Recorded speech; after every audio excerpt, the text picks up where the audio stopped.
Salam jumpa, semoga sehat dan bahagia. Kita berjumpa kembali di channel Paket Cerpen Isal Embun. Kali ini dalam sebuah cerita yang berjudul Deden dan Motor Bebek Hitam.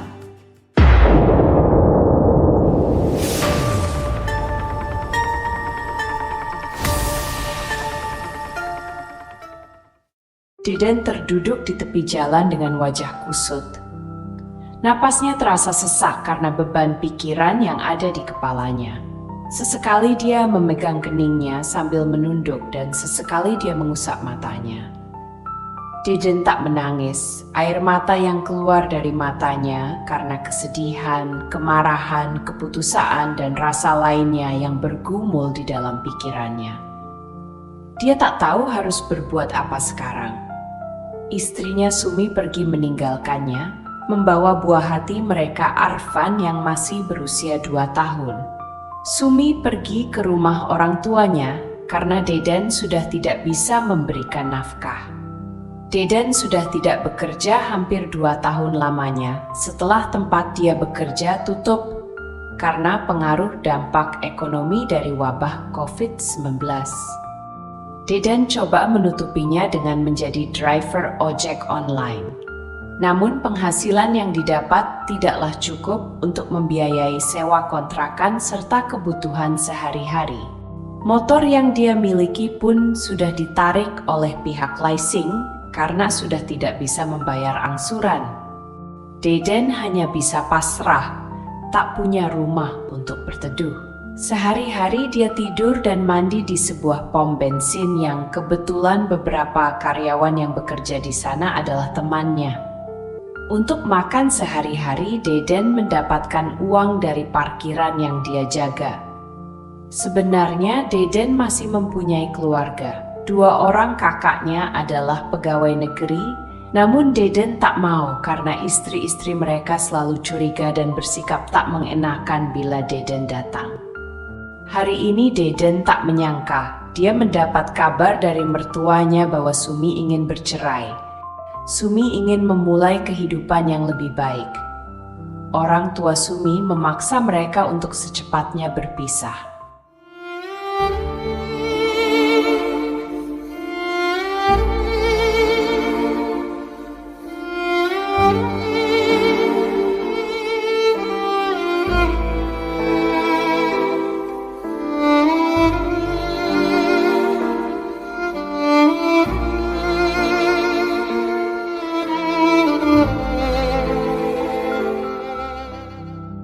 Deden tak bisa berbuat apa-apa.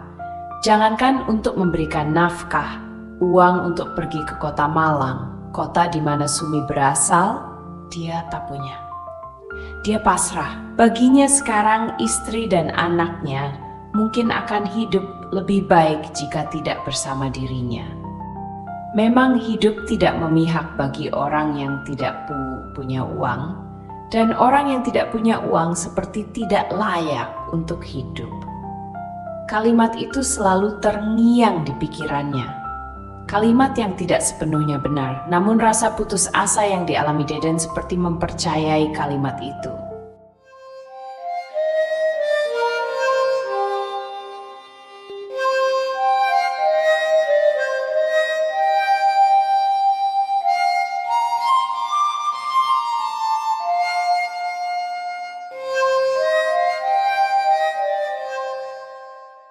Hari itu, matahari bersinar tepat di kepalanya. Deden tak menjaga parkiran seperti biasanya. Pikirannya masih tertuju pada istri dan anaknya. Deden rindu anak dan istrinya, namun dia tidak bisa berbuat apa-apa. Lamunannya terpecah ketika terdengar suara memanggil namanya. Di seberang jalan, Deden melihat Amir memanggil. Deden bergegas menghampiri temannya itu.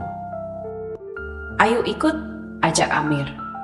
Deden mengangguk pelan dan kemudian mereka berdua meluncur berboncangan dengan sepeda motor. Amir mengajak kawan baiknya itu makan di sebuah warung.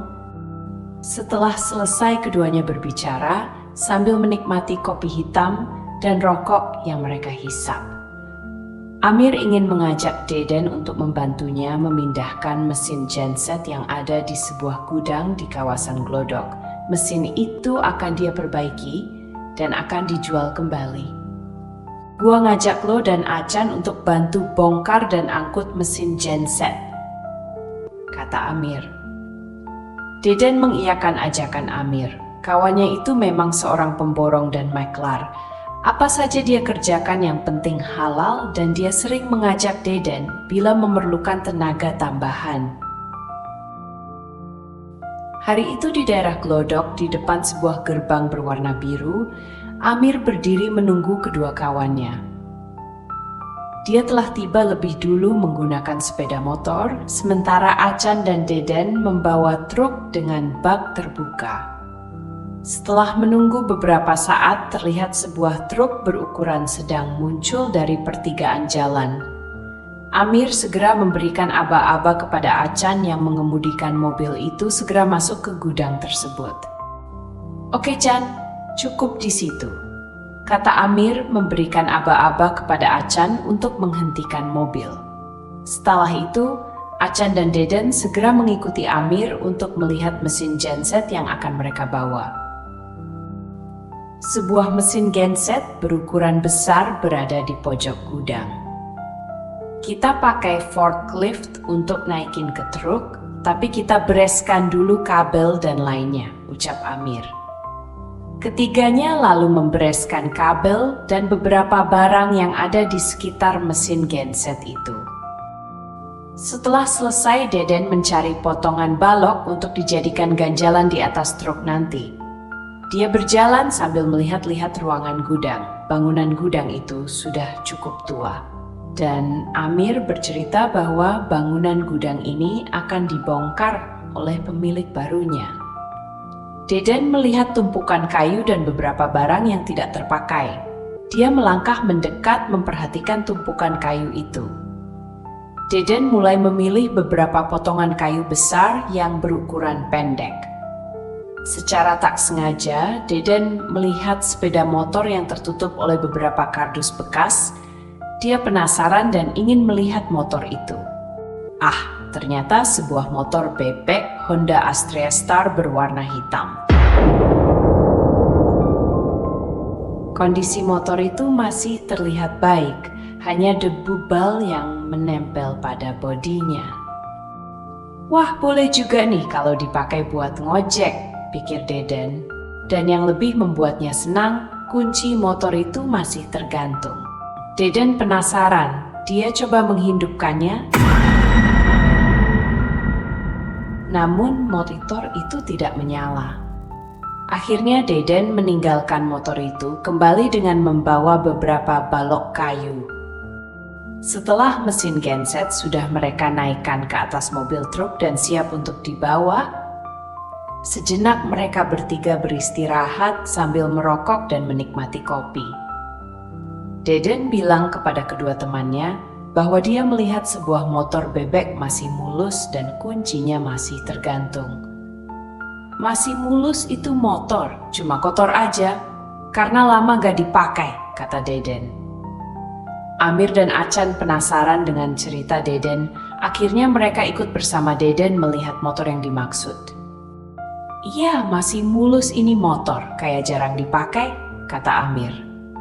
Acan yang memang jago untuk masalah mesin langsung mengecek motor itu. Dia membuka tasnya dan mengambil kunci busi dan mengecek motor itu.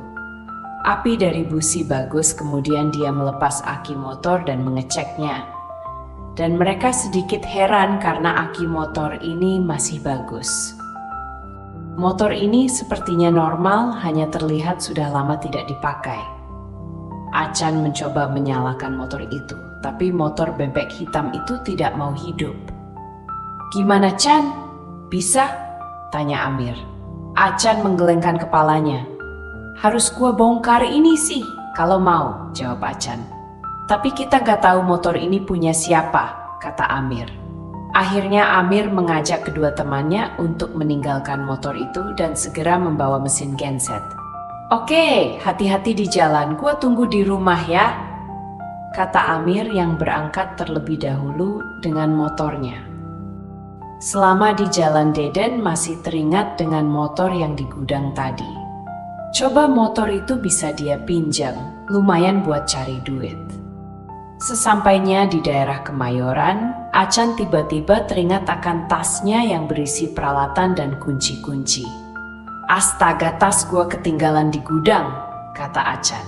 Acan bilang tas yang biasa dia bawa yang berisi kunci-kunci ketinggalan. Acan ingat tasnya ada di dekat motor bebek tadi. Akhirnya mereka berdua sepakat Acan menunggu sedangkan Deden akan kembali ke gudang. Deden memesan jasa ojol agar lebih cepat. Akhirnya Deden sampai di gudang itu. Sesampainya di sana dia langsung menuju ke tempat di mana Acan meninggalkan tasnya. "Itu dia tasnya," kata Deden. Deden berhasil menemukannya. Dia segera memasukkan beberapa peralatan milik Acan ke dalam tas. Namun pandangannya selalu ke motor itu hingga dia tak sadar tangannya tersayat pisau karter yang dia sedang pegang saat membereskan peralatan milik Acan.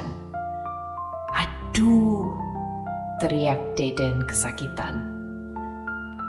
Dia menarik tangannya dan melihat jari tengahnya telah tersayat dan mengeluarkan darah. Darah segar menetes dari luka itu. Sambil menahan perih, Deden segera menutup lukanya dengan tisu yang dia bawa. Lalu Deden duduk sejenak di atas motor bebek itu sambil mencoba menghilangkan rasa sakit akibat lukanya. Ada tetesan darah Deden mengenai motor bebek hitam. Dia segera membersihkannya dengan tisu. Karena masih penasaran, Deden mencoba menghidupkan motor itu. "Coba lagi siapa tahu bisa nyala," pikir Deden. Dan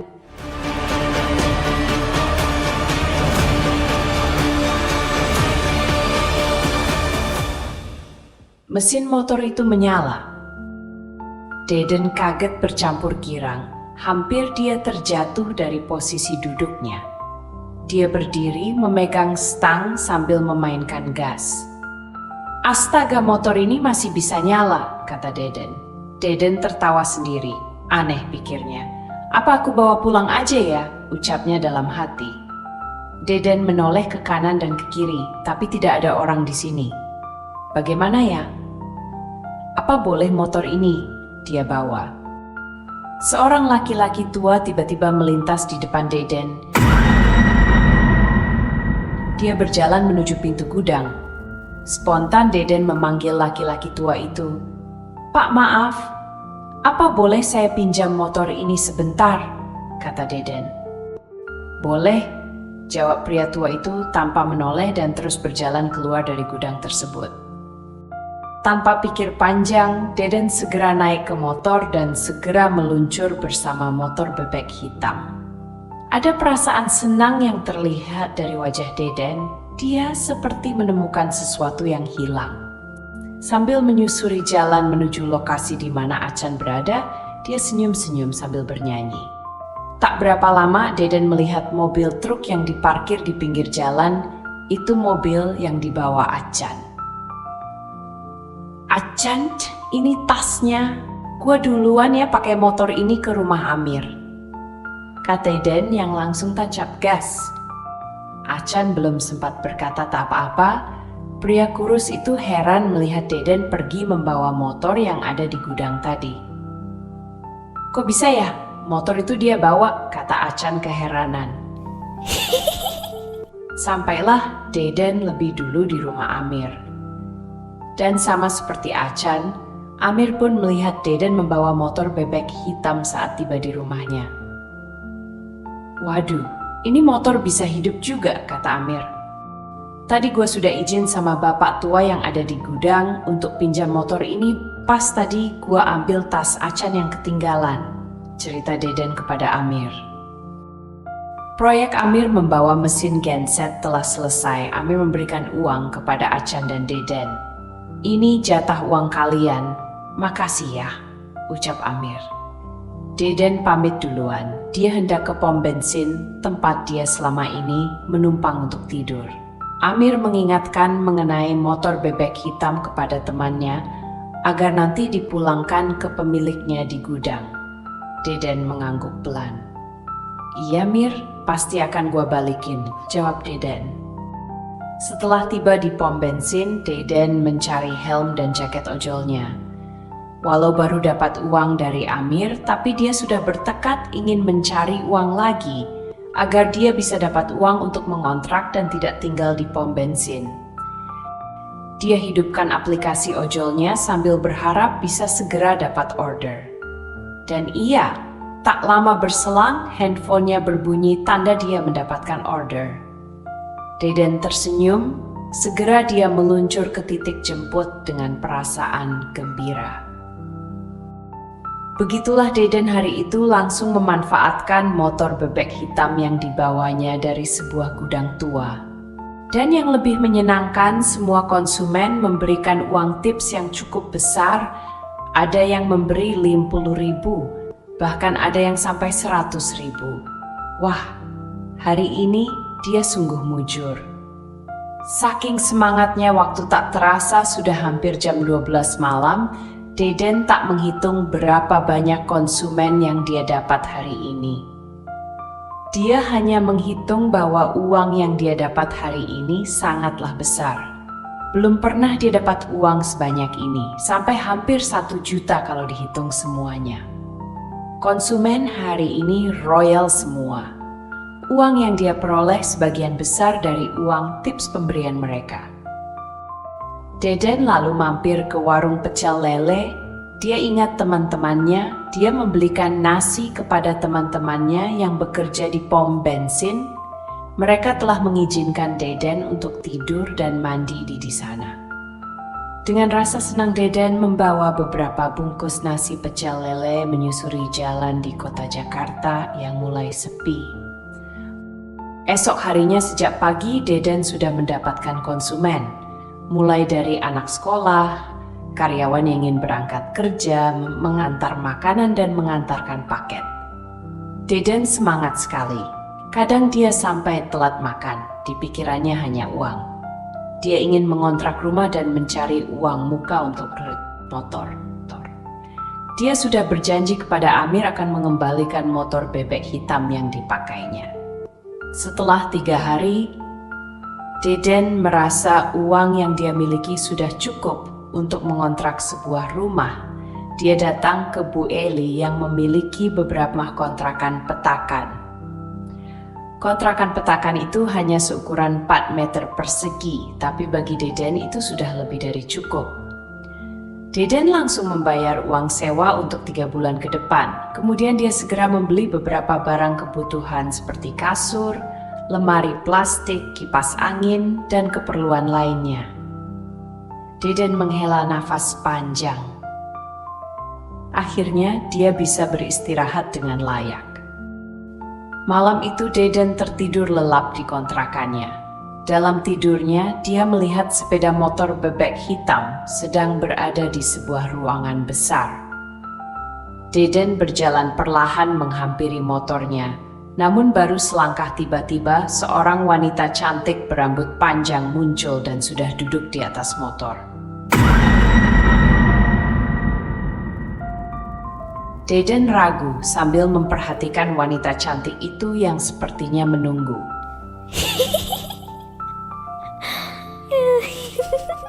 Deden melangkah. Laki-laki ini perlahan mendekat. Matanya tertuju pada sosok cantik di depannya. Setelah dekat, wanita itu tersenyum sambil memberikan segelas minuman berwarna merah kepada Deden. "Minumlah Mas, kamu pasti haus," pinta wanita itu dengan nada lembut. Tanpa pikir panjang, Deden meminumnya. Nikmat sekali minuman itu. Dan mungkin karena rasa kesepian, Deden langsung memeluk wanita cantik itu dengan erat. Dia menciumi wanita itu. "Apa Mas ingin memiliki aku?" tanya wanita itu. "Iya, aku ingin memiliki kamu," jawab Deden dengan penuh hasrat. Wanita itu tertawa manja mendengar jawaban Deden.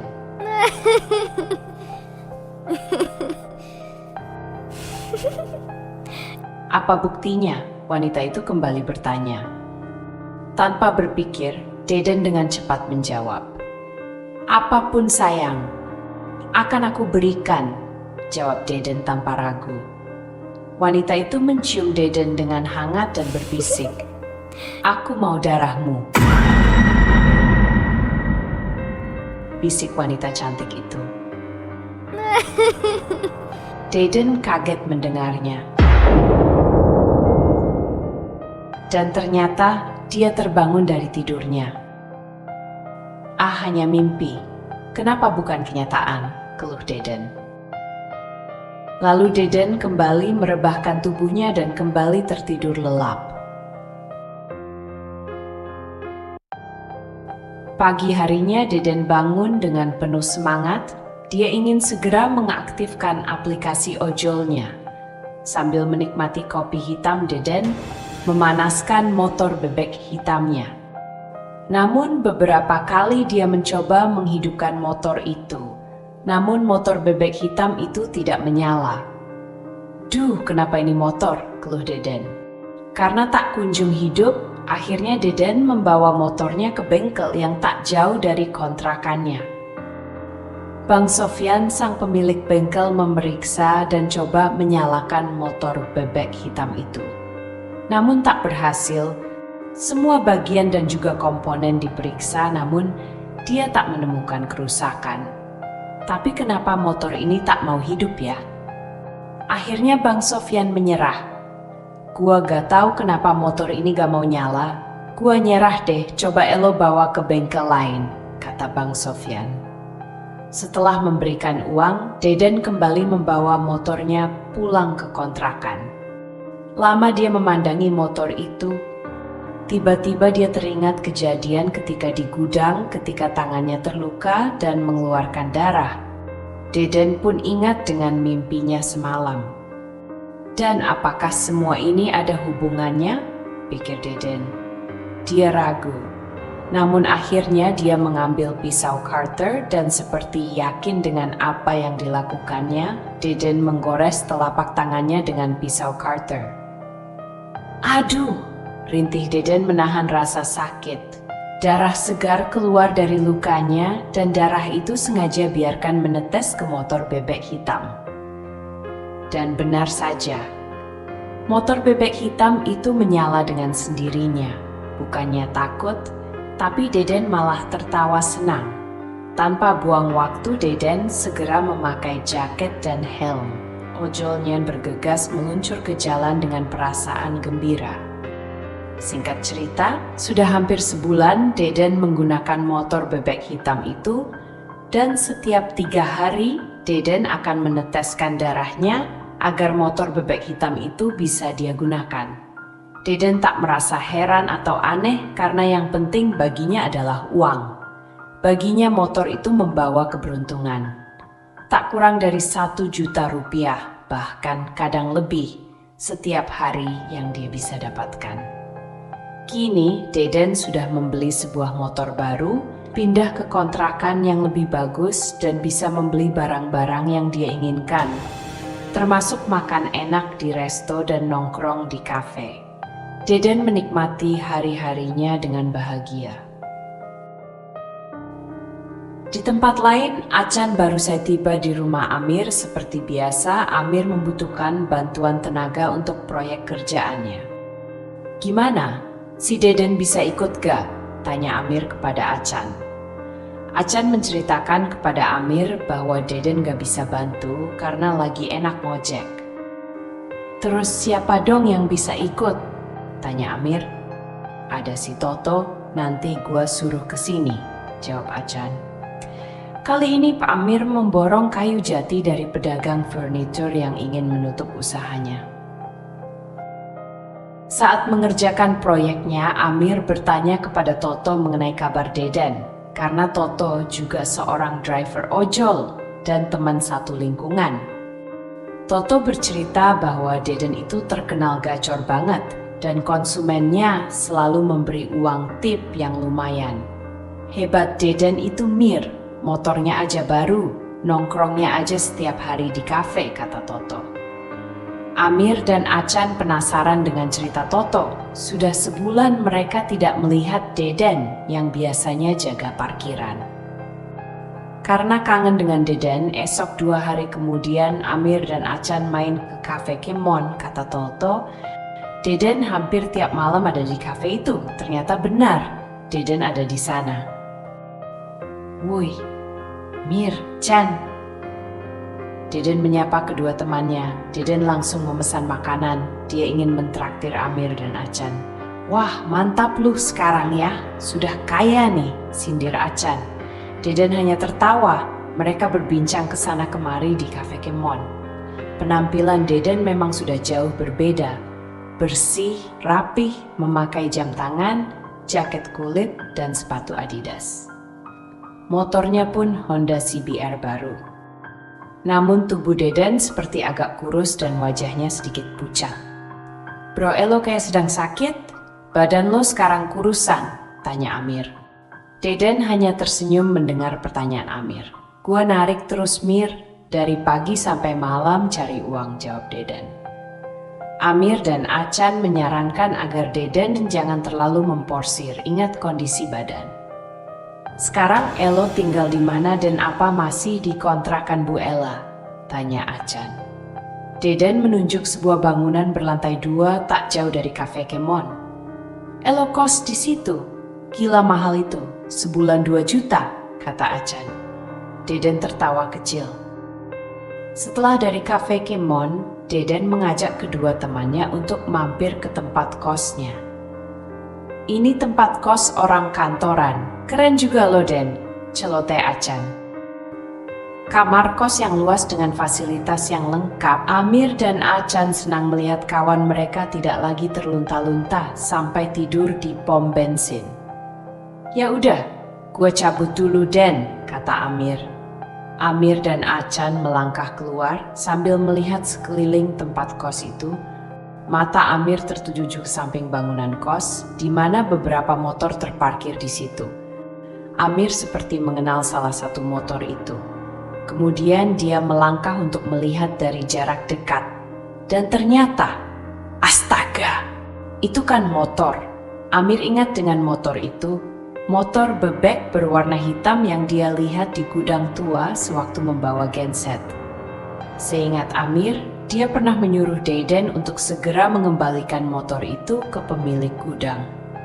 Wajah Amir berubah. Pemuda berbadan tegap ini nampak emosi. Kemudian dia menghampiri Deden yang sedang bersama Acan. Den, motor itu ternyata belum lo balikin, kata Amir dengan suara menahan marah. Deden bingung tak bisa menjawab. Dia tak punya kata-kata, apalagi Amir terlihat marah kepadanya. Maaf Mir, gua bohong, gua pakai motor itu buat ngojek, kata Deden dengan suara memelas. Amir terlihat marah dan kecewa karena ini bisa merusak nama baiknya. Dengan nada keras, Amir berkata kepada Deden, "Lo tahu gak, ini namanya mencuri. Nama gua bisa rusak, orang-orang bakal gak percaya lagi sama gua dan usaha yang gua bangun susah-susah dari bawah bisa hancur karena ulah lo," kata Amir dengan suara lantang. Deden meminta maaf dan dia mencoba membujuk. Gini aja Mir, gua ada uang 15 juta, gua bayarin aja motor itu, uangnya gua kasih ke Elu sekarang, bujuk Deden. Acan kaget karena Deden berani membayar motor tua yang tak ada suratnya itu dengan harga 15 juta. Namun Amir tetap menolak. Bagi dia yang dilakukan Deden itu sama saja seperti mencuri. Amir meminta kunci motornya. Dia ingin mengembalikan motor bebek itu ke pemilik gudang. Namun Deden tetap meminta kepada Amir agar motor itu bisa dia miliki. Baginya motor itu membawa keberuntungan, banyak orderan dan uang yang dia dapat ketika motor itu bersamanya. Amir mulai hilang kesabaran, dia melangkah menuju motor itu. Gua bawa motor ini sekarang. Chan, ayo, kita stut aja pakai motor lo, kata Amir. Melihat keadaan itu, Deden menarik tangan Amir untuk tidak mendekati motor bebek itu. Untuk kesekian kalinya, dia membujuk Amir. Amir yang sudah emosi hilang kesabarannya lalu melayangkan bogem mentah ke arah Deden. Deden langsung jatuh tersungkur. Acan segera menahan Amir agar tidak menyerang Deden. "Sudah, Mir, sudah, sabar," bujuk Acan. Acan menjauhkan Amir dari Deden. Acan yang berteman lama dengan Amir jarang sekali melihat kawannya itu emosi, apalagi sampai memukul. Namun tanpa disadari keduanya, diam-diam Deden berlari menuju motor bebek dan kemudian segera tancap gas, melarikan diri. Amir dan Acan kaget cepat sekali gerakan Deden hingga keduanya sama sekali tidak menyangka kalau Deden bakal kabur. "Kejar!" teriak Amir. Keduanya segera berlari menuju motor RX King milik Acan dan segera mengejar Deden. Deden melesat dengan cepat di atas aspal malam, namun bukan Acan kalau tidak bisa mengejar buruannya. Jarak mereka cukup jauh namun Acan bisa memperkirakan ke arah mana Deden bergerak. Amir memegang erat-erat badan Acan. Motor RX King meraung-raung memburu mangsanya.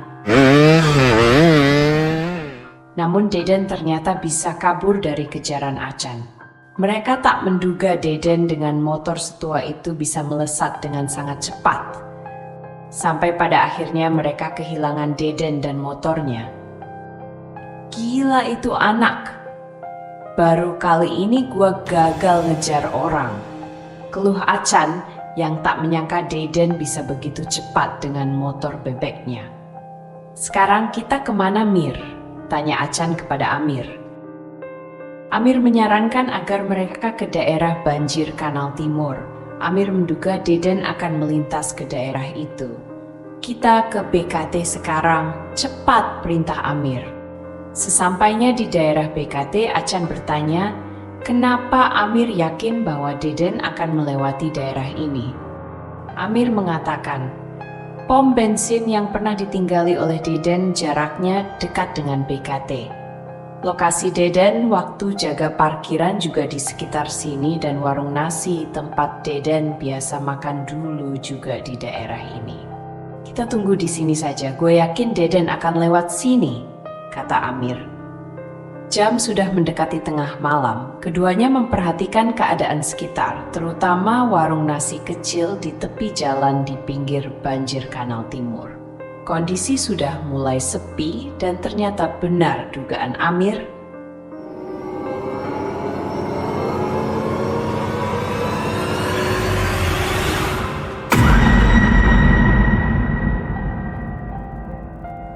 Deden muncul mengendari motor bebek hitamnya dan berhenti persis di depan warung nasi. Deden segera masuk ke warung itu.